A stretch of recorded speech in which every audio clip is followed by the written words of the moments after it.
राधे राधे, जय श्री कृष्णा। आप सभी को वैशाख मास की ढेरों शुभकामनाएं। पूरे वैशाख मास में तुलसी जी की पूजा करने के साथ तुलसी माता की कहानियां सुनने का बहुत पुण्य धर्म लगता है। आइए आज हम वैशाख मास का संपूर्ण फल पाने के लिए तुलसी माता की लगातार कहानियां सुनते हैं।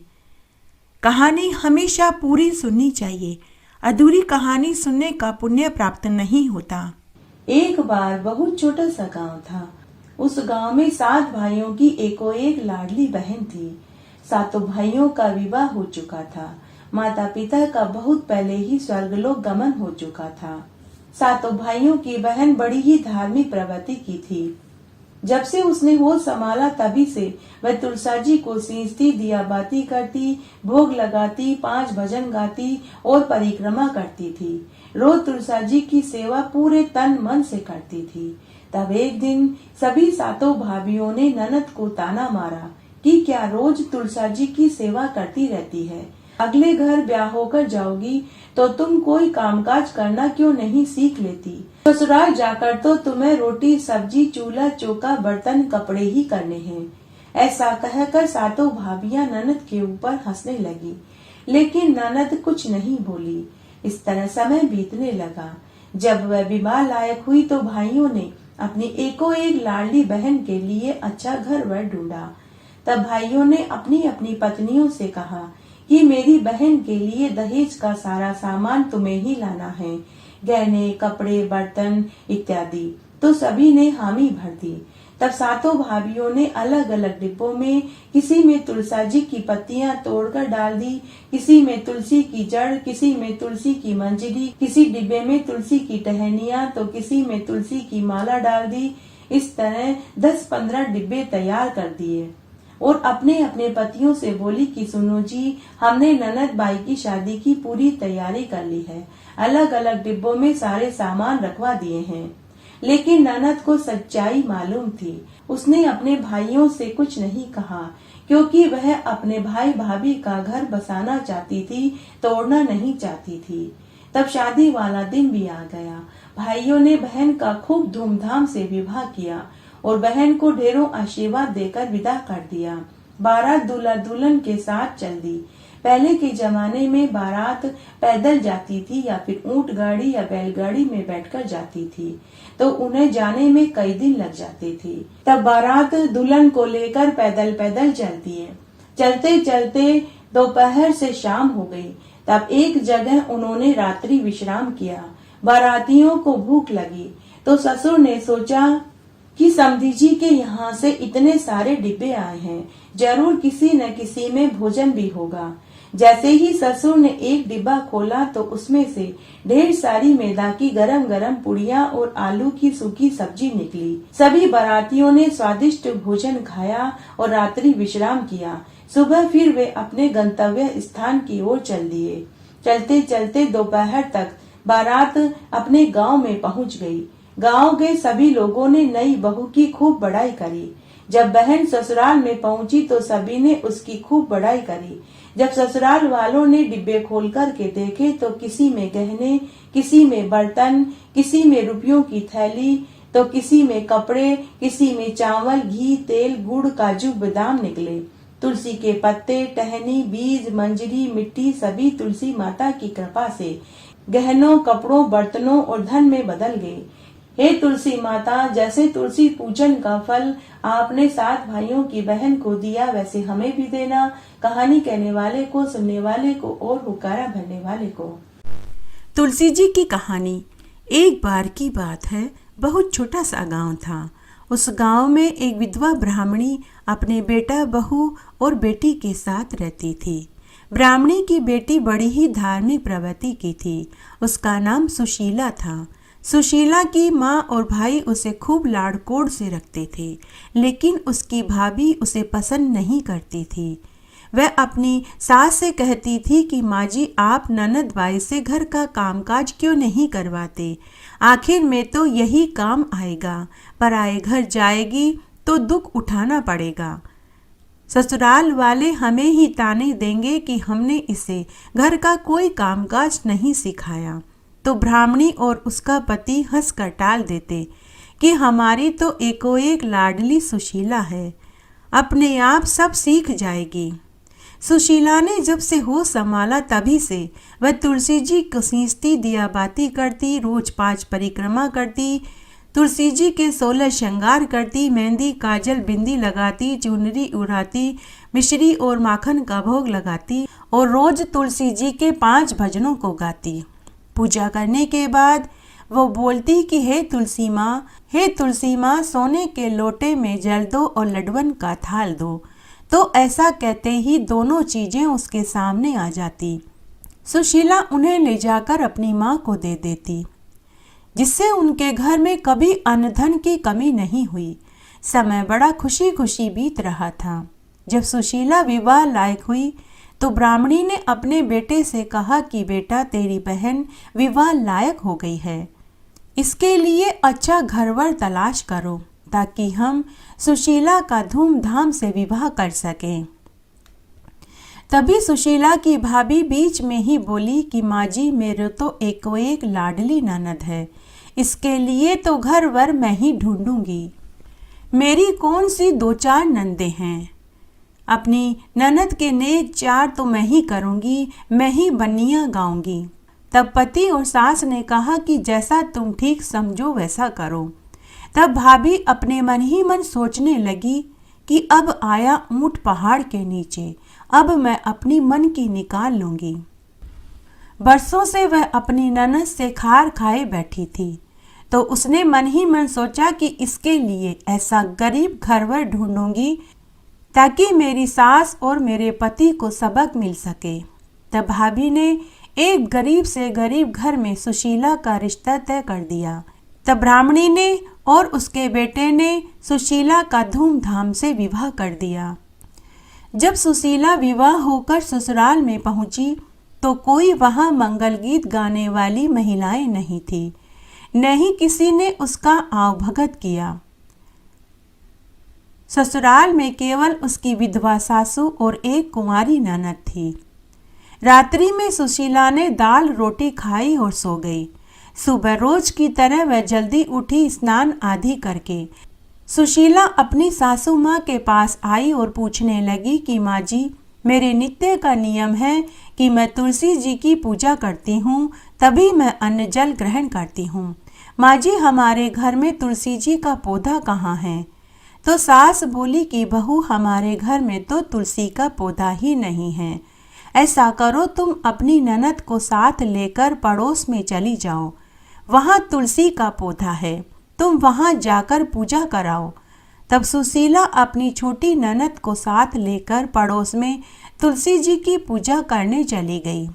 सुशीला ने वहाँ तुलसी जी की पूजा करी। हमेशा की तरह पूजा करने के बाद वह बोली कि हे तुलसी माँ, सोने के लोटे में जल दो और लड्डुअन का थाल दो। उसी समय दोनों चीजें उसके सामने आ गई। सुशीला ने दोनों सामान पड़ोसन को पांव छूकर दे दिया। पड़ोसन धन और लड्डू पाकर बहुत खुश हुई। पड़ोसन ने सुशीला से कहा कि बहू, तुम तो रोज तुलसी जी की पूजा करने आ जाया करो। पड़ोसन को धन का लालच आ गया। जैसे ही सुशीला अपनी ननद के साथ घर आई तो ननद ने अपनी माँ को सारी बात बता दी। सास यह सुनते ही लाल पीली हो गई कि सोने का लोटा और लड्डुअन का थाल पड़ोसन को दे दिया। अब देखती हूँ कल कैसे पड़ोस में पूजा करने जाती है। दूसरे दिन सुबह जब सुशीला पूजा की थाली लेकर पड़ोस में तुलसी पूजा करने जाने लगी तो सास ने मना कर दिया। सास बोली कि बहू, कोई जरूरत नहीं है रोज रोज दूसरों के घर पूजा करने जाने की। बहू, तेरे मायके के रीति रिवाज यहाँ नहीं चलेंगे। चलो चुपचाप से घर के कामकाज में लग जाओ। सुशीला अपनी सास से कुछ नहीं बोली। उसने घर के चौके का सारा काम किया, झाड़ू पोछा किए, बर्तन किए, भोजन बनाया, सबको भोजन खिलाया, लेकिन उसने स्वयं अन्न जल ग्रहण नहीं किया, क्योंकि उसका नित्य का नियम था वह तुलसी जी की पूजा करने के बाद ही अन्न जल ग्रहण करती थी। इस तरह 4-5 दिन निकल गए। तब एक रात्रि को स्वप्न में तुलसी माता ने सुशीला को दर्शन देकर कहा कि बेटी उठो, क्यों भूखी प्यासी हो। बेटी तुम आजकल मेरी पूजा भी नहीं करती हो, नहीं तुम मुझे जल से सींचती हो, न घी का दीपक जलाती हो, न परिक्रमा करती हो, और नहीं तुम मीठे मीठे मुझे भजन सुनाती हो।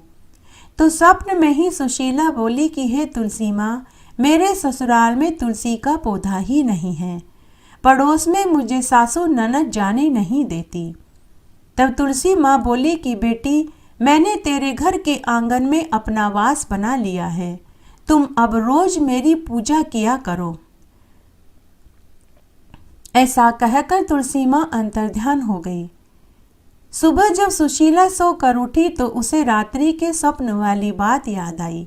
सुशीला भागी भागी आंगन में देखने गई तो वहां तुलसी का पौधा घेर गुमेर दूर तक फैला हुआ था, जिसकी हर लड़ी में सोने हीरे मोती लड़झर हो रहे थे। सुशीला देखकर बहुत खुश हुई। उसने पहले स्नान किया, पूजा की थाली जमाई और फिर उसने तुलसी माँ को जल से सींचा, घी का दीपक जलाया, रोली मोली चावल लच्छा बांधा, मेहंदी काजल बिंदी लगाई, चुंदड़ी उड़ाई और बोली कि हे माँ तुलसा, सोने के लोटे में जल दो, लडवन का थाल दो। ऐसा कहते ही दोनों चीजें उसके सामने आ गई। सुशीला ने दोनों सामान ले जाकर अपनी सास को पांव छूकर दे दिया। सास और ननद आश्चर्य में पड़ गए कि यह सब कहाँ से आया। सुशीला ने उन्हें पूरी बात बताई। सासू ननद भागी भागी घर के आंगन में देखने आई तो तुलसी का पौधा धन से लड़झड़ हो रहा था। सास और ननद ने सुशीला के पांव पकड़ लिए। सुशीला ने कहा कि माँ जी, बाईसा, आप मेरे पांव मत पड़िए, उल्टी गंगा नहीं बहती, मैं आपके पांव लगूंगी, आप तुलसी माँ के पांव पड़िए। अब सास और ननद भी अपनी बहू के साथ तुलसी जी की पूजा करने लगी। कुछ ही समय में वे बहुत अमीर हो गए और कुछ ही महीनों में उनके घर में धन दौलत, नौकर चाकर, महल नुमा मकान हो गया। हाथी घोड़ा ऊंट बंगला मोटर गाड़ी जेवरा सब हो गए। वे अमीर लोगों की श्रेणी में गिने जाने लगे। जब पहली राखी आई तो भाभी का मन हुआ कि इस राखी पर ननद के ससुराल जाकर देखना चाहिए कि उसके क्या हाल हैं। जरूर ससुराल में धंधा पीट रही होगी, सूखे टिक्कड़ खाती होगी, फटे पुराने गुदड़े ओढ़ती होगी, फटी पुरानी साड़ियां पहनती होगी।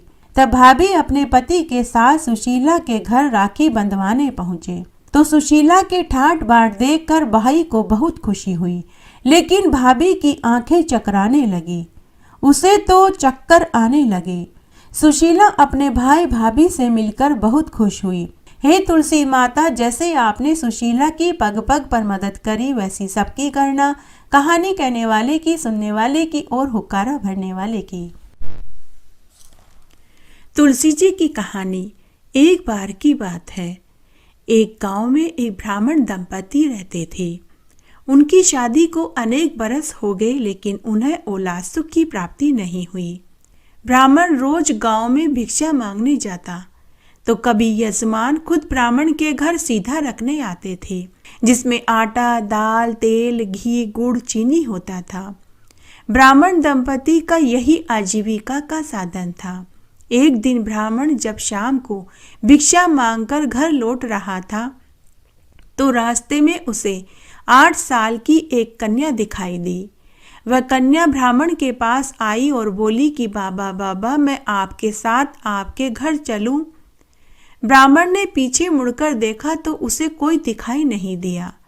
थोड़ी देर बाद जब वह वापस घर की ओर चलने लगा तो फिर से कन्या बोली कि बाबा बाबा, क्या मैं आपके साथ आपके घर चलूं?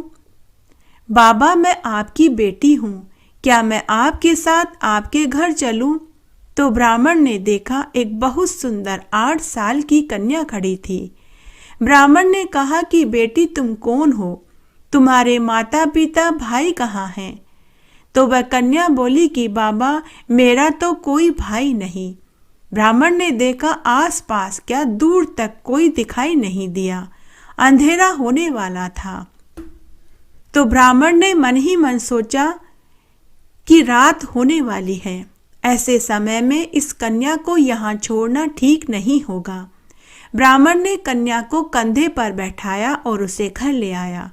घर आकर उसने अपनी पत्नी को पूरी बात बताई तो ब्राह्मणी बोली कि मेरे कोई औलाद नहीं, भगवान ने ही इसे मेरे लिए भेजा है। ब्राह्मणी तुलसी माता की परम भक्त थी।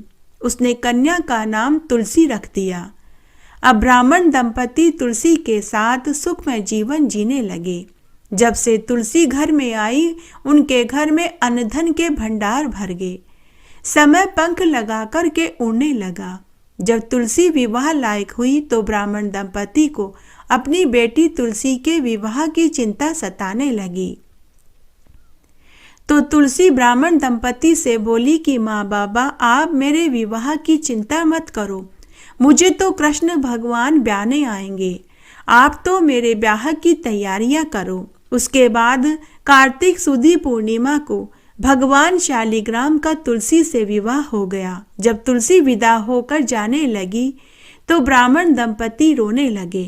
तो तुलसी बोली कि माँ बाबा, आप दुखी मत होइए, मैं हमेशा तुलसी पौधे के रूप में आपके आंगन में रहूंगी और आपका घर हमेशा इसी तरह अन्न धन के भंडार से भरा रहेगा।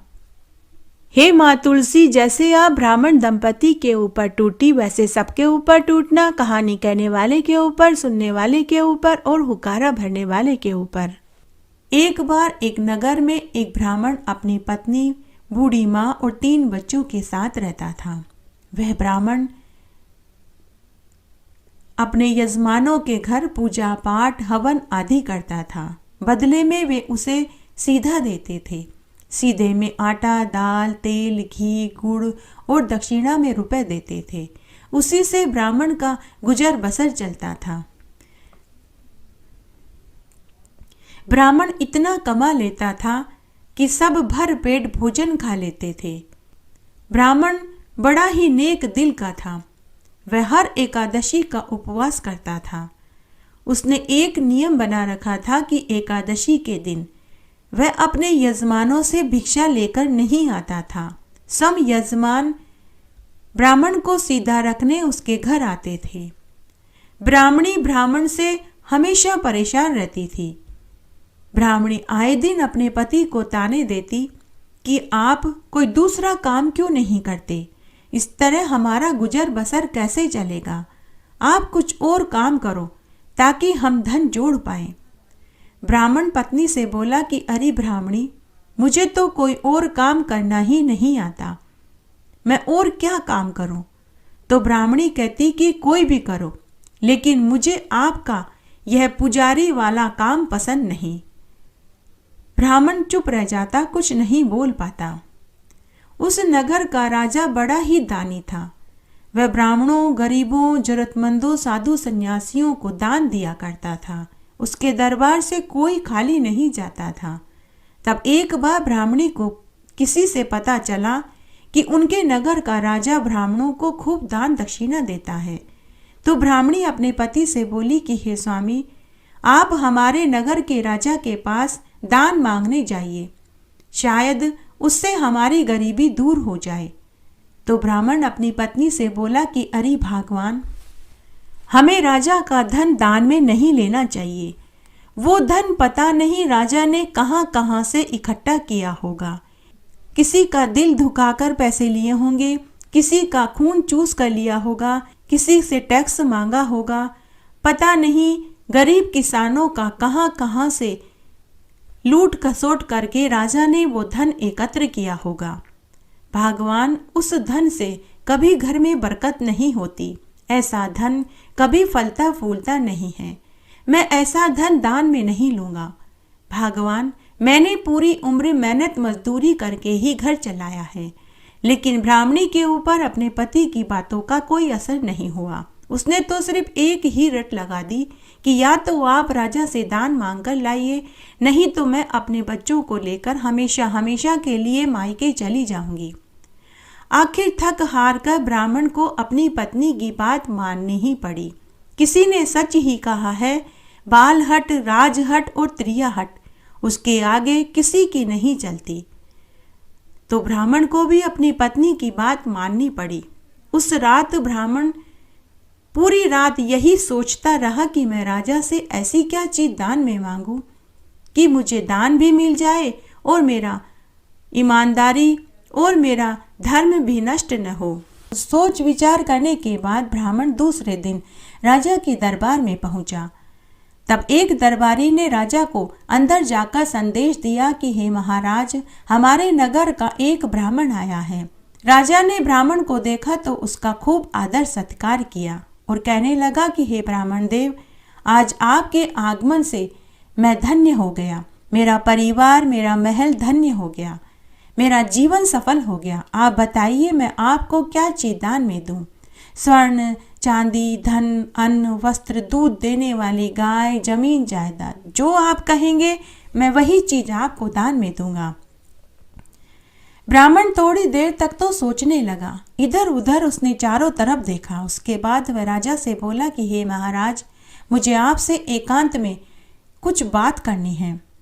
तब राजा ने अपने सभी मंत्रियों, दरबारियों, सेवकों, नौकरों को बाहर भेज दिया। उसके बाद राजा ने ब्राह्मण से कहा कि हे ब्राह्मण देव, तुम मुझे ऐसा क्या कहने वाले हो कि तुमने सभी को बाहर भिजवा दिया?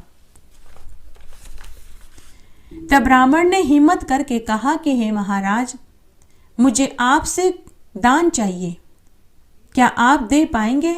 राजा ने कहा कि हे ब्राह्मण देव, मांगो, तुम्हें क्या चाहिए? मैं तुम्हें वचन देता हूं कि जो तुम मांगोगे मैं तुम्हें वही चीज दान में दूंगा। मेरे दरबार से आज तक कोई खाली नहीं लौटा है। मैं तुम्हें वचन देता हूं। फिर कुछ देर सोचकर ब्राह्मण बोला कि हे महाराज, मुझे आपकी मेहनत की कमाई दान में चाहिए। अब राजा सोच में पड़ गया। राजा ने सोचा कि मेरे खजाने में जितना भी धन, सोना, चांदी, हीरे, मोती, जवाहरात जितना भी है वह सब मेरी मेहनत की कमाई का नहीं है। फिर राजा थोड़ी देर सोचकर ब्राह्मण से बोले कि हे ब्राह्मण देव, आपको इस समय तो खाली ही जाना पड़ेगा, परंतु मैं आपको वचन देता हूँ कि मैं अपनी मेहनत की कमाई जरूर तुम्हें दान में दूंगा। तुम कल इसी समय आना। उसके बाद ब्राह्मण घर आ गया। ब्राह्मणी बहुत देर से अपने पति का इंतजार कर रही थी। जैसे ही उसने अपने पति को आते हुए देखा तो वह भागी भागी दरवाजे पर आई और बोली, जल्दी दिखाओ, जल्दी बताओ, राजा ने आपको क्या चीज दान में दी? ब्राह्मण बोला कि भगवान, राजा ने कहा कि वो मुझे दान कल देंगे। ब्राह्मणी मनी मन सोचने लगी कि मेरे पति ने शायद बहुत सारी चीजें दान में मांग ली होगी, इसीलिए राजा को व्यवस्था करने में समय चाहिए। खुश होकर ब्राह्मणी घर के भीतर चली गई। उधर राजा महल में आए। उन्होंने कीमती गहने और रेशमी कपड़े खोले, साधारण कपड़े पहने। तो रानी पूछने लगी कि हे महाराज, आज आपने कीमती गहने और रेशमी कपड़े खोलकर साधारण से कपड़े क्यों पहने हैं? तो राजा ने रानी को पूरी बात बताई। तो रानी बोली कि हे महाराज, मैं भी आपके साथ मेहनत मजदूरी करने चलूंगी।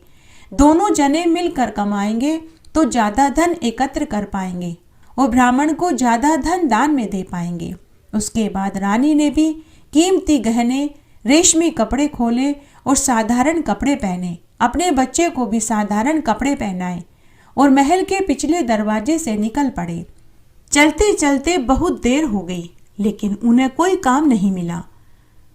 आखिर थक हार कर वे एक नदी के किनारे पहुंचे। वहां एक धोबी और धोबन ढेर सारे कपड़े धो रहे थे। राजा रानी ने उनसे काम मांगा तो धोबी ने धोबन से कहा कि अरे भगवान, आज हमारे पास कपड़े बहुत ज्यादा हैं और मौसम भी खराब है। ऐसा करते हैं, हम इनसे कपड़े धुलवा लेते हैं ताकि शाम होने से पहले सारे कपड़े धुल जाएं और धुलकर सूख जाएं। तो धोबी ने कहा कि अरे भाई देखो, मैं मजदूरी में 5 पैसे दूंगा। अगर तुम राजी हो तो करो, अन्यथा अपना रास्ता नापो। राजा रानी खुशी खुशी मान गए। अब राजा रानी कपड़े धोने लगे। आज से पहले उन्होंने कभी कपड़े धोए नहीं थे। तो धोबी और धोबन पूरे समय राजा रानी को डांटते रहे और बोले कि पता नहीं कहां से कपड़े धोने के लिए आ गए, कपड़े धोने तो आते नहीं हैं। राजा रानी चुपचाप धोबी और धोबन की डांट सुनते रहे। बीच बीच में बच्चा रोता तो रानी अपने बच्चे को दूध पिलाकर चुप करा देती और फिर से कपड़े धोने में लग जाती। पूरे समय वे डंडा मार मार कर कपड़े धोते रहे। शाम होते होते राजा रानी के हाथों में छाले पड़ गए। उनके हाथों में छाले देखकर धोबी ने धोबन से कहा कि अरे भगवान, जरा देख तो सही, इन दोनों के हाथों में तो छाले ही पड़ गए। लगता है ये बहुत पैसे वाले घर से हैं। इनके घर वालों ने लड़ झगड़ कर इन्हें घर से निकाल दिया होगा, इसीलिए पेट भरने के लिए ये कपड़े धोने आ गए। तो धोबन ने कहा कि हाँ जी, आप सच कहते हो, इन बिचारों के तो एक दिन में ही हाथों में छाले पड़ गए। ऐसे तो ये क्या कमा पाएंगे, कैसे अपना पेट भर पाएंगे।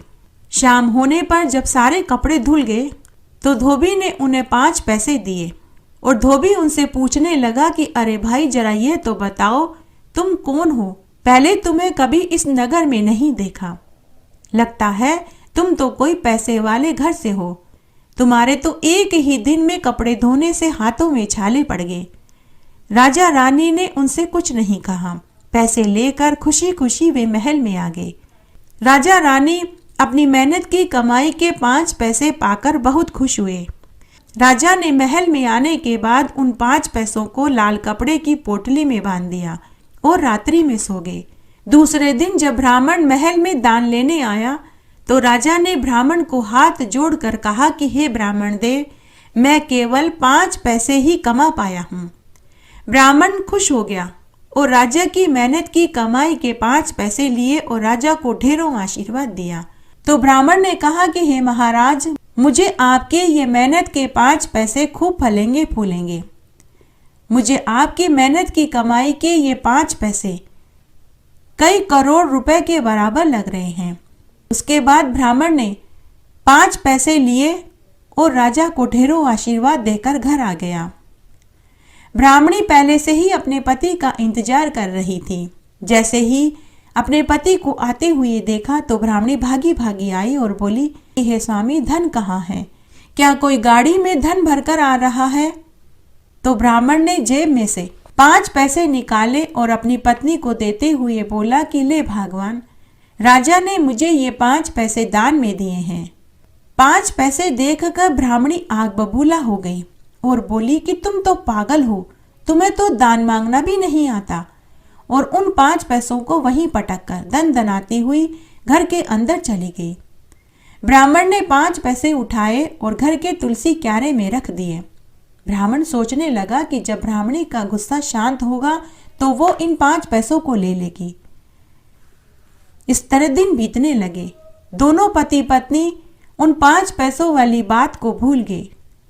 ब्राह्मण ब्राह्मणी रोज स्नान आदि करके तुलसी जी को सींचते थे, दिया बाती करते थे, भोग लगाते थे।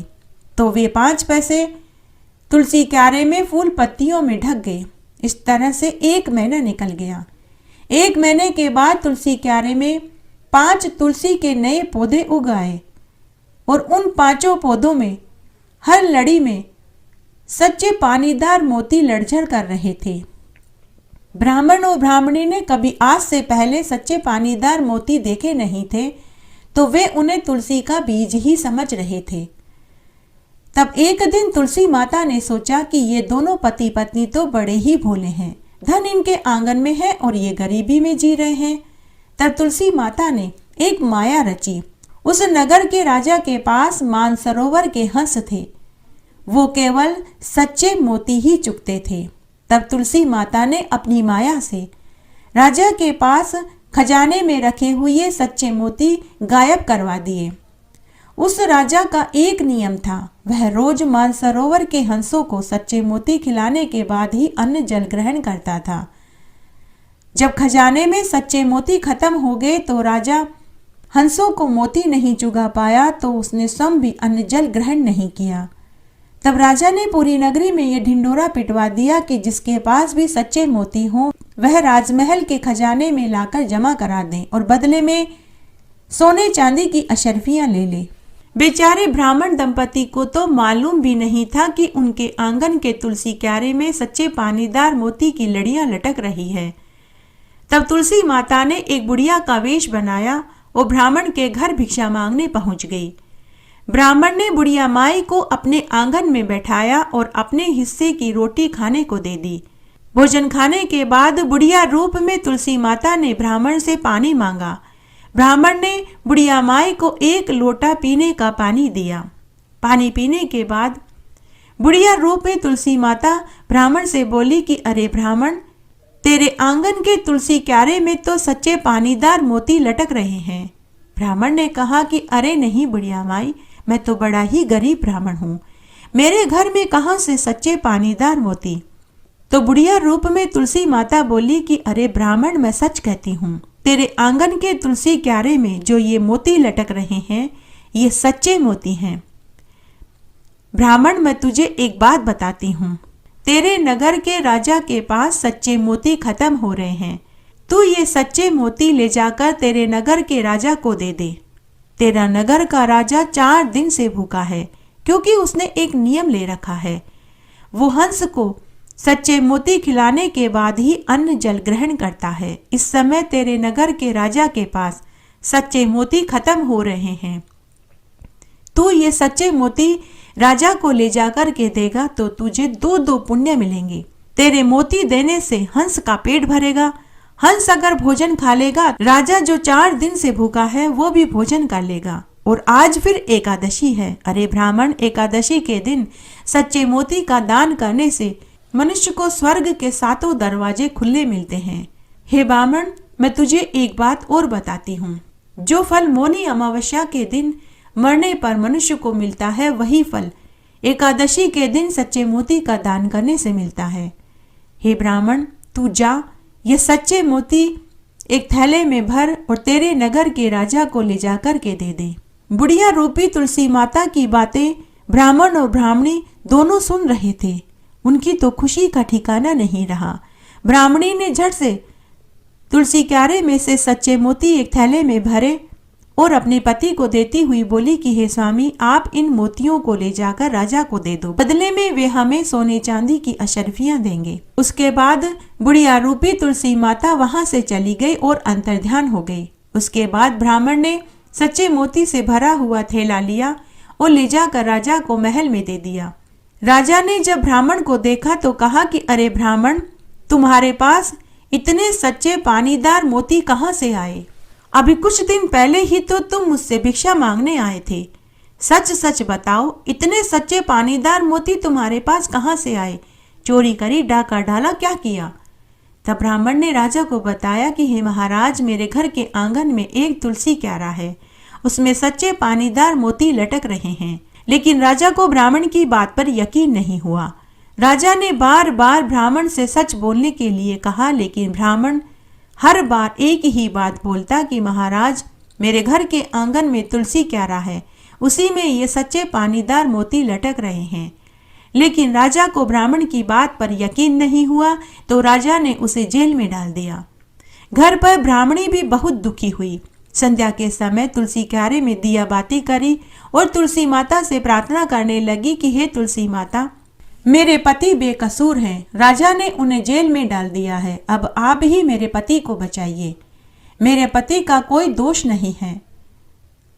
तब उसी रात्रि को तुलसी माता ने राजा को स्वप्न में दर्शन देकर कहा कि हे राजा, तुमने आज एक निर्दोष ब्राह्मण को जेल में डाल दिया, वह बेकसूर है, उसके आंगन में एक तुलसी क्यारा है, उसी में सच्चे मोती लटक रहे हैं, मैं तुलसी माता हूँ।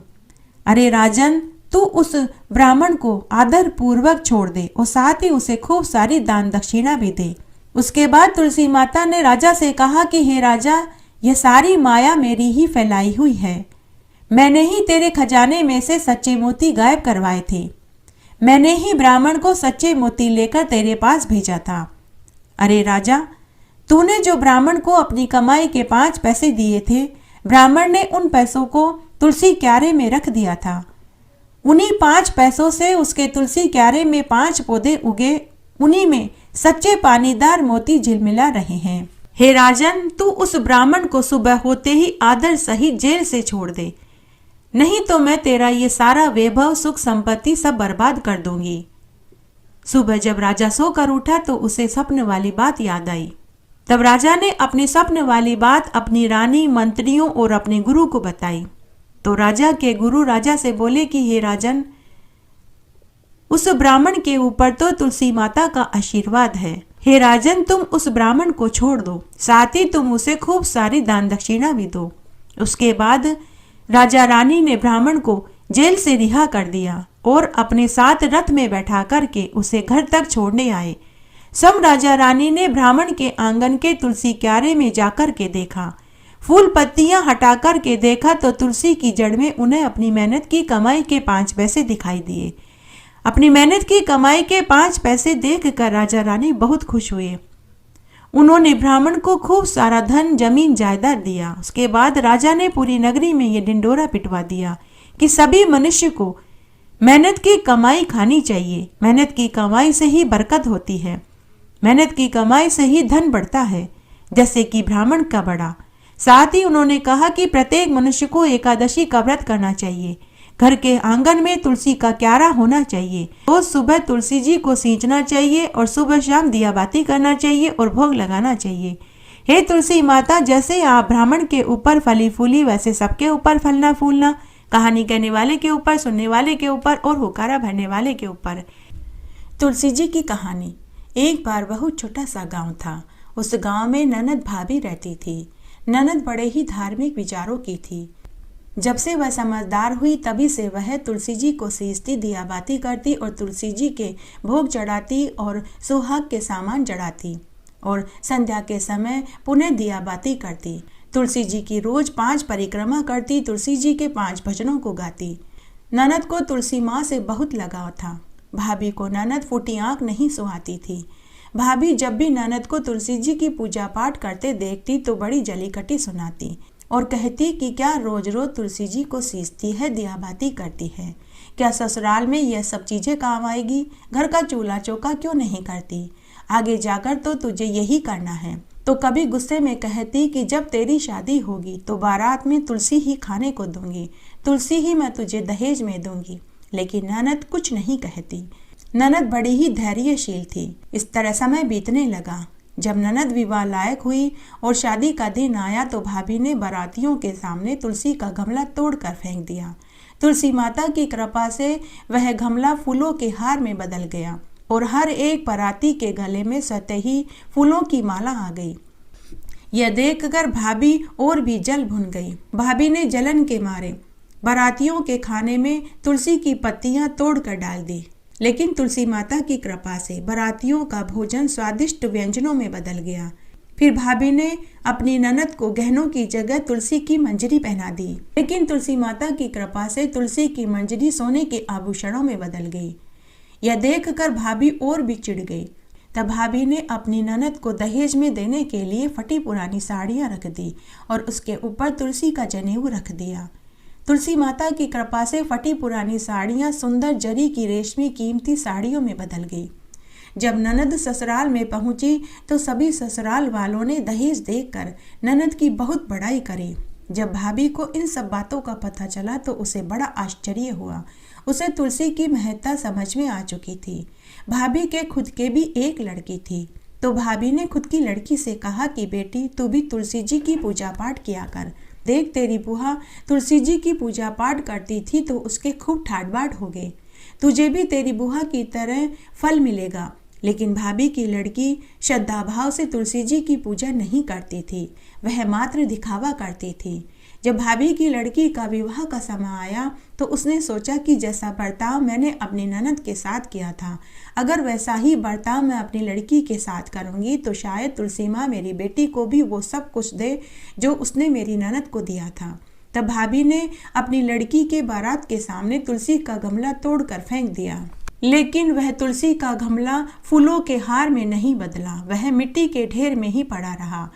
फिर भाभी ने बारातियों के खाने में तुलसी की पत्तियां तोड़कर डाल दी।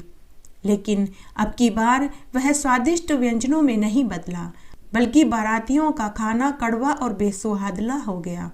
जैसे ही बारातियों ने भोजन खाया तो सब थू थू करके थूक कर चले गए। फिर उसने अपनी बेटी को तुलसी की मंजरी पहना दी, लेकिन इस बार तुलसी की मंजरी सोने चांदी के आभूषणों में नहीं बदली। फिर उसने अपनी बेटी को देने के लिए भी फटी पुरानी साड़ियां रख दी और उसके ऊपर तुलसी का जनेऊ रख दिया। लेकिन इस बार फटी पुरानी साड़ियाँ जरी की रेशमी साड़ियों में नहीं बदली, वे फटी पुरानी साड़ियों में ही पड़ी रही। जब भाभी की लड़की ससुराल में पहुंची तो सभी बारातियों ने और ससुराल वालों ने लड़की की खूब बुराई करी। भाभी की लड़की को ससुराल में खूब दुख मिला। भाभी अपनी ननद को कभी मायके नहीं बुलाती थी। तब एक दिन भाई ने विचार किया कि बहन को विवाह होकर गए बहुत समय हो गया है, क्यों नहीं बहन से मिलकर के आऊं। तो पति ने अपनी पत्नी से कहा कि मैं अपनी बहन से मिलने उसके ससुराल जा रहा हूँ, तुम मुझे कुछ पैसे दे दो ताकि मैं उसके लिए मिठाई ले जा सकूं। लेकिन भाभी ने अपने पति को खूब जलीकट्टी सुनाई और एक थैले में ज्वार भरकर दे दिया। पति कुछ नहीं बोला, वह चुपचाप ज्वार का थैला लेकर अपनी बहन के ससुराल की ओर चल दिया। भाई बहुत दुखी मन से जा रहा था, मन ही मन सोच रहा था, मेरी बहन के पहली बार ससुराल में जा रहा हूँ, ससुराल वाले क्या सोचेंगे कि मैं बहन से मिलने आया हूँ और ज्वार लेकर आया हूँ। तभी उसे एक गौशाला दिखाई दी।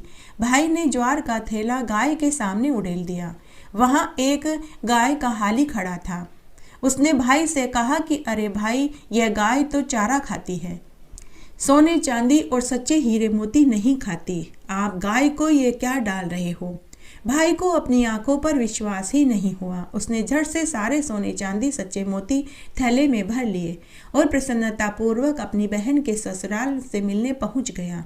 बहन अपने भाई से मिलकर बहुत खुश हुई। भाई ने अपनी बहन को उपहार दिया। सोने चांदी व सच्चे मोती पाकर बहन बहुत खुश हुई। माता तुलसी ने ज्वार को सोने चांदी और सच्चे मोतियों में बदल दिया था। हे माता तुलसी, जैसे आप भाई की बहन पर टूटी वैसे सबके ऊपर टूटना, कहानी कहने वाले के ऊपर, सुनने वाले के ऊपर और हुक्कारा भरने वाले के ऊपर। आइए अब हम तुलसी जी की एक पौराणिक कथा सुनते हैं। एक गांव में दो देवरानी जिठानी रहती थी। जिठानी बड़ी ही चालाक, लालची और घमंडी स्वभाव की थी, जबकि देवरानी बड़ी ही सरल, नम्र और सबकी मदद करने वाले स्वभाव की थी। जिठानी का पति अच्छा कमाता था, घर का सारा खर्चा वही उठाता था। एक दिन जिठानी की माँ अपनी बेटी से मिलने आई तो उसने यह देख लिया तो माँ ने अपनी बेटी के कान भर दिए और बोली कि बेटी, तेरा पति अकेला कमाता है, तेरा देवर तो कमाता ही नहीं है। कल को तेरे बच्चे बड़े होंगे, घर परिवार बढ़ेगा, इस तरह तो तू धन ही इकट्ठा नहीं कर पाएगी। तो जिठानी ने अपनी माँ से कहा कि माँ, अब तुम ही बताओ मैं क्या करूं। तो माँ ने कहा कि बेटी, जैसा मैं कहती हूँ तू वैसा ही करना। उसके कुछ समय के बाद जिठानी की माँ चली गई। दूसरे दिन जिठानी अपने सास ससुर से बोली कि माँ, बाबूजी, मैं अलग रहना चाहती हूँ। मेरे पति अकेले कमाते हैं, देवर जी तो कमाते ही नहीं हैं। इस घर का खर्चा मेरे पति अकेले क्यों उठाए, इसलिए मैं अब अपने पति और दोनों बच्चों के साथ अलग रहना चाहती हूँ। सास ससुर ने अपनी बड़ी बहू को बहुत समझाया, लेकिन वह नहीं मानी। आए दिन लड़ाई झगड़े बढ़ने लगे। रोज रोज के क्लेश से तंग आकर सास ससुर ने उसे अलग कर दिया। तब एक दिन घर, जमीन, जायदाद और मवेशियों का बंटवारा हो गया। जिठानी ने पक्का घर, उपजाऊ जमीन और दूध देने वाली गाय खुद रख ली। गहने घाटे सारे खुद रख लिए और देवरानी को टूटी फूटी झोपड़ी, बंजर जमीन और जो गाय दूध नहीं देती थी, बीमार थी, वह गाय देवरानी को दे दी। साथ ही सास ससुर और कुंवारी ननद की जिम्मेदारी भी देवर देवरानी को दे दी। इस तरह जिठानी ने घर परिवार का बंटवारा कर लिया। घर के सभी अच्छे सामान, नए चांदी के बर्तन उसने खुद रख लिए और पुरानी टूटी फूटी खाट, टेबल, कुर्सी देवर देवरानी को दे दी। जब घर के सारे सामान का बंटवारा हो गया तो देवरानी जिठानी से बोली कि भाभी जी, आपने घर, जमीन, मवेशियों का और गहने गाठों का जो भी बंटवारा किया वह सब मुझे मंजूर है, लेकिन भाभी जी, वो तुलसी का पौधा जो आपके आंगन में रह गया है वो मुझे वापस दे दीजिए, या फिर आप मुझे रोज आपके आंगन में आकर तुलसी पूजा करने की अनुमति दे दीजिए। यह सुनते ही जेठानी झल्ला गई और बोली कि अरे मुझे भी इतना समय कहाँ है जो मैं पेड़ पौधों की पूजा करती फिरूं। फिर जेठानी ने गुस्से में तुलसी के पौधे को जड़ से उखाड़ कर देवरानी को दे दी और बोली कि ले तू ही ले जा, तू ही पेड़ पौधों की पूजा करती फिर। तुलसी पूजा और तुलसी पौधे का जिठानी ने अपमान किया तो उसी समय लक्ष्मी जी जिठानी से रुष्ट हो गई और देवरानी के साथ हो ली। देवरानी ने तुलसी के पौधे को अपने आंगन में मिट्टी खोद कर रोप दिया और साथ ही उसने वहाँ बहुत सुंदर सुंदर गेरू के मांडने बनाए, लक्ष्मी जी के पगलिया बनाए, दीपक चौकी बनाई। देवरानी अब अपनी टूटी फूटी झोपड़ी में रहने लगी। रोज सुबह जल्दी उठकर स्नान आदि करके घर आंगन बुहारती, चूल्हे पर चाय चढ़ाती, अपने सास ससुर ननद अपने बच्चों और पति को पीने को चाय देती। उसके बाद सूर्य नारायण भगवान को अर्घ्य देती, तुलसी जी को जल से सींचती, दिया बाती करती, मेहंदी काजल लच्छा भोग चढ़ाती। शाम को पुनः तुलसी जी में दिया बाती करती। इस तरह समय बीतने लगा। तब एक दिन देवर को बेशकीमती हार नगर में पड़ा हुआ मिला। वह घर आया और अपनी पत्नी को हार दिखाते हुए बोला कि यह हार मुझे रास्ते में पड़ा हुआ मिला था। तो देवरानी ने अपने पति से कहा कि यह हार तो राजा रानी का लगता है, आप यह हार उन्हें महल में जाकर लौटा दीजिए। तब देवर उस बेशकीमती हार को लेकर राजा के महल में गया और हार देते हुए बोला कि महाराज यह हार मुझे रास्ते में पड़ा हुआ मिला था। वह बेशकीमती हार बड़ा ही महंगा था, जो कि रानी का था। शायद किसी दासी ने चोरी करने के नियत से लिया था, लेकिन डर कर उसने रास्ते में ही फेंक दिया था, जिसे ले जाकर देवर ने राजा को पकड़ा दिया। देवर की ईमानदारी से प्रसन्न होकर राजा ने उसे अपने महल में दरबारी की नौकरी दे दी, साथ ही उसे रहने के लिए मकान और खेतीबाड़ी के लिए जमीन दे दी। अब देवरानी अपने पति सास ससुर ननद और बच्चों के साथ नए मकान में रहने लगी। कुछ ही सालों में देवर देवरानी अमीर हो गए। वे अमीर लोगों की श्रेणी में गिने जाने लगे। उधर जेठानी ने जिस दिन माता तुलसी का अपमान किया था, जड़ से उखाड़ कर देवरानी को पकड़ाया था, उसी क्षण माता लक्ष्मी उसके घर से चली गई थी। उसके 6 महीने में ही पति की नौकरी चली गई, बच्चे बीमार हो गए, घर में जो धन रखा था चोर चुरा कर के ले गए। अब तो एक समय के भोजन का जुगाड़ भी वह बड़ी मुश्किल से कर पाती थी। अब जेठानी लोगों के घरों में झाड़ू पोछा कर रही थी। उधर देवर देवरानी दिन दूनी रात चौगुनी तरक्की करने लगे। हे माँ तुलसी, जैसे आप देवर देवरानी पर टूटी, वैसे सबके ऊपर टूटना, कहानी कहने वाले के ऊपर, सुनने वाले के ऊपर और हुक्कारा भरने वाले के ऊपर। तुलसी जी की कहानी।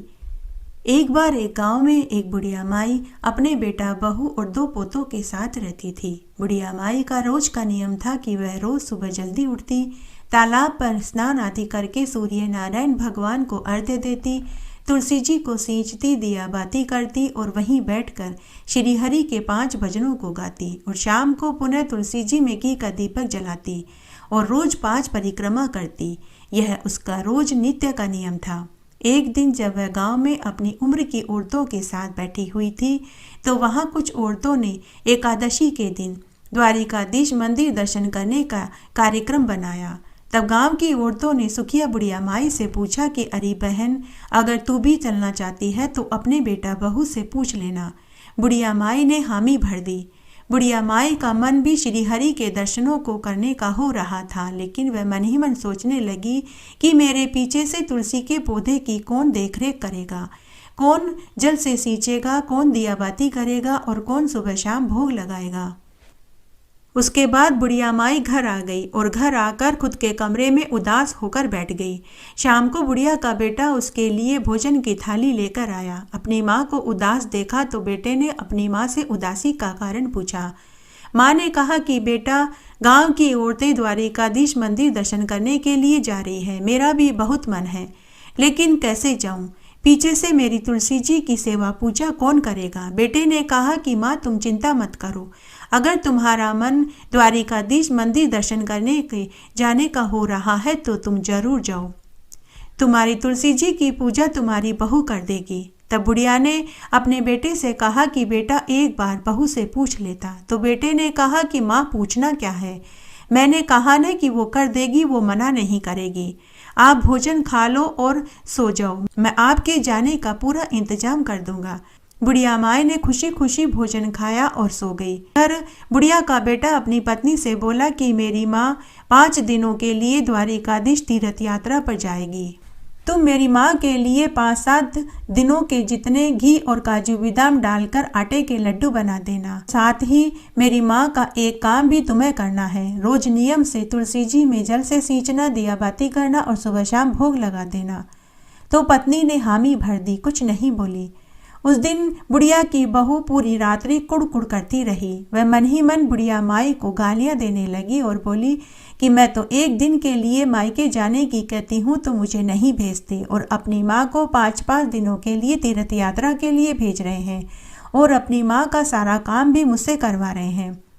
अपनी माँ के लिए तो देशी घी के लड्डू बनवाने की कह रहे हैं। उस रात को बुढ़िया की बहू ने एक योजना बनाई। जब सास के जाने की पूरी तैयारी हो गई तो बहू ने तुलसी के पौधे को जड़ से उखाड़कर एक पीतल के डिब्बे में रख दिया और डिब्बे को थैले में रख दिया, और अपनी सासू माँ को देते हुए बोली कि सासू माँ, इसमें घी के आटे के काजू बादाम के लड्डू हैं। आप रोज सुबह शाम घी के लड्डू निकाल कर के खा लेना। यह सुनकर सासू को बहुत खुशी हुई। सासू माँ ने अपनी बहू को ढेरों आशीर्वाद दिए और बोली कि अखंड सौभाग्यवती रहो। फिर बुढ़िया माई ने अपने पोते पोतियों को गले से लगाया और उन्हें भी ढेरों आशीर्वाद दिए। उसके बाद बुढ़िया माई अपनी संगी सहेलियों के साथ द्वारिकाधीश मंदिर तीर्थ यात्रा के लिए पैदल पैदल चल दी। चलते चलते जब संध्या हो गई तो सभी ने एक जगह रात्रि विश्राम करने का निश्चय किया। सभी अपना अपना भोजन निकाल कर के खाने लगे। बुढ़िया माई ने भी अपने थैले में से लड्डू का डिब्बा निकाला तो उसमें माँ तुलसी की कृपा से तुलसी का पौधा घी के काजू बादाम के लड्डुओं में बदल गया। बुढ़िया माई ने अपने लड्डुओं में से आधा आधा लड्डू सभी को दिया। सभी ने बुढ़िया की बहू की खूब तारीफ करी और बोली कि अरे बहन, तेरी बहू तेरा कितना ख्याल रखती है। तेरे लिए काजू बादाम घी के लड्डू बना कर के दिए हैं। हमारी बहू ने तो तेल के पराठे बनाए हैं। तो दूसरी ने कहा कि हाँ बहन, तुम सत्य कहती हो, मेरी बहू ने तो सूखी रोटी और मिर्च दी है। तो अन्य ने कहा कि मेरी बहू ने तो बाटी और अचार दिया है। उस रात्रि को सुखिया बुढ़िया माई अपने बेटा बहू को ढेरों आशीष देने लगी। इस तरह 2 दिन बाद वो द्वारिकाधीश मंदिर में पहुंच गए। वहां पहुंचकर सबने सबसे पहले नदी में स्नान किया, फिर द्वारिकाधीश मंदिर के दर्शन करने पहुंचे। उस दिन एकादशी का दिन था। बुढ़िया माई का उस दिन एकादशी का उपवास था। जब वे मंदिर में पहुंचे तो वहां उन्होंने लंबी लंबी लाइनें देखी। बुढ़िया माई मन ही मन सोचने लगी कि इतनी लंबी लंबी लाइनें लगी हुई है, पता नहीं मेरा नंबर आएगा भी नहीं, या क्या पता नंबर आते आते पट बंद न हो जाए। तब उसने आंखें बंद करके दोनों हाथ जोड़कर भगवान से दर्शनों की विनती करने लगी। थोड़ी ही देर में बुढ़िया माई ने आंखें खोली तो उसने अपने आप को लाइन में सबसे आगे पाया और सामने भगवान श्री हरि के दर्शन हो रहे थे। यह देखकर तो वह गदगद हो गई। वह समझ ही नहीं पाई कि यह चमत्कार कैसे हुआ कि तभी पुजारी की आवाज से उसकी तंद्रा टूटी। तब बुढ़िया माई भगवान के लड्डू चढ़ाना चाहती थी तो उसने थैले में से लड्डू का डिब्बा निकाला। तब उसमें 1 लड्डू और 3 तुलसी की पत्ती निकली। तब बुढ़िया माई ने एक कागज के टुकड़े पर लड्डू, तुलसी के पत्ती और 11 रुपए रखे और पुजारी को पकड़ाने लगी। फिर से बुढ़िया माई सोचने लगी कि इतने सारे प्रसादों के बीच उसके लड्डू का प्रसाद भगवान के पास थोड़े पहुंच पाएगा। यहाँ तो इतने बड़े बड़े अमीर सेठ आए हैं, ढेरों महंगी महंगी मिठाइयाँ लाए हैं। उसने फिर से आंखें बंद करी और भगवान से विनती करने लगी कि हे ईश्वर, मेरे भोग को स्वीकार करें। अब उसने फिर से आंखें खोली तो उसने फिर से एक चमत्कार होता हुआ देखा। भगवान श्री हरि के हाथ में उसी का लड्डू और तुलसी दल रखा हुआ था। वह तो पागल जैसी हो गई। खुशी के मारे वह जोर जोर से श्रीमन नारायण नारायण हरि हरि, जय जय नारायण नारायण हरि हरि करने लगी। और जब तक पट बंद नहीं हो गए बुढ़िया माई एकटक श्री हरि को निहारती रही। जब पट बंद हो गए तो वह सीढ़ियों पर आकर बैठ गई और अपने साथ की सहेलियों का इंतजार करने लगी। जब उसकी साथ की सहेलियां आई तो वे सब कहने लगी कि उन्हें तो श्री हरि के दर्शन अच्छे से हुए ही नहीं। लेकिन बुढ़िया माई ने उनसे कहा कि मुझे तो भगवान श्री हरि के बहुत अच्छे दर्शन हुए। तभी वहां एक पुजारी सबको प्रसाद बांट रहा था। तब सबने पुजारी जी से प्रसाद लिया। बुढ़िया माई ने भी पुजारी से प्रसाद लिया और उस प्रसाद को लड्डू के खाली डब्बे में रख लिया ताकि उसके बेटा बहू और पोते पोती भी प्रसाद खा सके। तभी वापस गांव की ओर लौट आए। जब बुढ़िया माई घर पहुंची तो वहां उसकी बहू उसे दिखाई नहीं दी। आंगन में तुलसी का पौधा भी उसे नया नया दिखाई दे रहा था। बेटे ने अपनी माँ को अपनी पत्नी की पूरी करतूत बताई कि उसने थैले में जो डब्बा रखा था उसमें लड्डू नहीं रखे बल्कि तुलसी का पौधा उखाड़ कर डब्बे में रखा था, इसलिए मैंने उसे घर से निकाल दिया। तब बुढ़िया माई को आश्चर्य हुआ। उसने अपने बेटे से कहा कि बेटा, लेकिन मेरे थैले में जो डब्बा था उसमें तो घी और काजू बादाम के आटे के लड्डुओं से भरा हुआ था, और जब मैंने भगवान श्री हरि को प्रसाद में लड्डू चढ़ाना चाहा तो उसमें से एक लड्डू और तुलसी की 3 पत्तियां भी निकली। तब मैं समझ नहीं पाई थी, लेकिन अब मेरी समझ में आ रहा है कि उसमें से तुलसी की पत्तियां कहाँ से आई। बेटा, माता तुलसी ने तुलसी के पौधे को लड्डुओं में बदल दिया और उसमें 3 तुलसी की पत्तियां इसलिए छोड़ी ताकि मैं जब भगवान को लड्डू का प्रसाद चढ़ाना चाहूं तो लड्डू के साथ मैं तुलसी का पत्ता भी रख दूं। जब मैंने एक लड्डू और तुलसी की 3 पत्तियां और 11 रुपए भगवान हरि को चढ़ाने लगी तो मेरा प्रसाद भगवान के हाथों में कैसे पहुंच गया, यह मुझे अब समझ में आ रहा है। बेटा, मुझे एक नहीं कई चमत्कार देखने को मिले। तुलसी के पौधे का लड्डुओं में बदलना, भगवान का दर्शन देना और भगवान श्री हरि का मेरा भोग स्वीकार करना। बेटा, बहू मायके ही गई होगी, तू अभी जा और मेरी बहू को इस घर की लक्ष्मी को घर लेकर आ। बुढ़िया का बेटा उसी समय अपनी पत्नी के मायके गया और वहां से अपनी पत्नी को लेकर आया। बुढ़िया की बहू ने आते ही सासू माँ के चरण पकड़ लिए और अपनी गलती की माफी मांगने लगी। बुढ़िया माई ने बहू से कहा कि बहू, तू तो बड़भागी है, तेरी वजह से मुझे भगवान श्री हरि के दर्शन हुए, अतः तुलसी का चमत्कार मुझे देखने को मिला। माना कि तूने गलती करी, लेकिन तेरी गलती की वजह से मुझे माता तुलसी और श्री हरि के कृपा प्राप्त हुई। बुढ़िया ने बहू से कहा कि बेटा, मैंने तो तुझे माफ़ कर दिया, लेकिन अगर तुझे माफ़ी ही मांगनी है तो विष्णु भगवान और माता तुलसी से मांगनी होगी। उसके लिए तो तुझे रोज विष्णु भगवान की पूजा करनी होगी और तुलसी के पौधे को जल से सींचना होगा और घी का दीपक जलाना होगा। अब बहू को भी तुलसी की महिमा समझ में आ चुकी थी कि तभी बुढ़िया के दोनों पोते भी आ गए। आते ही वे अपनी दादी से बोले कि दादी दादी, आप तीर्थ यात्रा से हमारे लिए क्या लेकर के आई। बुढ़िया ने कहा कि मैं तुम्हारे लिए वहां से प्रसाद लाई हूँ। जैसे ही बुढ़िया ने थैले में से डब्बा निकाला तो वह थैला सोने चांदी के सिक्कों से भरा हुआ था। यह देखकर बुढ़िया के आश्चर्य का ठिकाना नहीं रहा। बुढ़िया ने अपने बेटा बहू को डिब्बे में सोने चांदी के सिक्के दिखाए तो उन्हें भी आश्चर्य हुआ। बुढ़िया माई ने कहा कि यह डिब्बा तो खाली हो गया था, मैंने वहां से प्रसाद लिया था जो तुम लोगों के लिए रखा था, लेकिन इसमें तो सोने चांदी के सिक्के भरे हुए हैं। जब सोने चांदी के सिक्कों को खाली किया गया तो उसके नीचे से वहां का प्रसाद मिला। सोने चांदी के सिक्के देखकर बेटा बहू को भी तुलसी की महिमा समझ में आ चुकी थी। अब तो बुढ़िया माई के साथ बेटा बहू भी रोज तुलसी जी को सींचने लगे, घी का दीपक जलाने लगे और सुबह शाम भोग लगाने लगे। हे तुलसी माता, जैसे आप सुखिया बुढ़िया माई पर टूटी वैसे सबके ऊपर टूटना, कहानी कहने वाले के ऊपर, सुनने वाले के ऊपर और हुकारा भरने वाले के ऊपर। इस तरह आज हमने वैशाख मास का संपूर्ण फल पाने के लिए तुलसी माता की कहानियाँ सुनी। आशा करती हूँ आपको इन कहानियों को सुनने का संपूर्ण फल प्राप्त होगा। मेरे साथ बने रहने के लिए आपका धन्यवाद। आगे आने वाली कथा कहानी के लिए भी आप इसी तरह मेरे साथ बने रहें। धन्यवाद।